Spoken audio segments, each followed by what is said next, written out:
In today's video, I am going to be showing you how you can rotate Google on your phone or computer or iPhone or any device you have.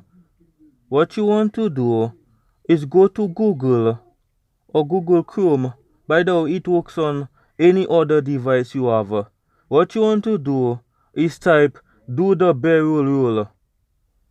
And basically Google will do the entire rotation of the barrel roll. If you want to leave it as a style, when you click on Google for it to always show, you can do that. For example, let me click off Google Chrome and then open Google Chrome again. And when that happens, Google Chrome will rotate again. Let me close it off and close it back up, turn it back on. And Google will do the same thing. You can go, by the way, you can go on any other device, you can go on anything and you can click off Google, or you can click off anything and Google will basically do the same thing.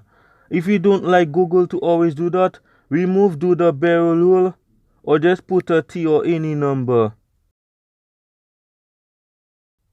So Google will stop doing that barrel roll if you don't like that. If that helps you out, like, subscribe, and I'll see you in the next one.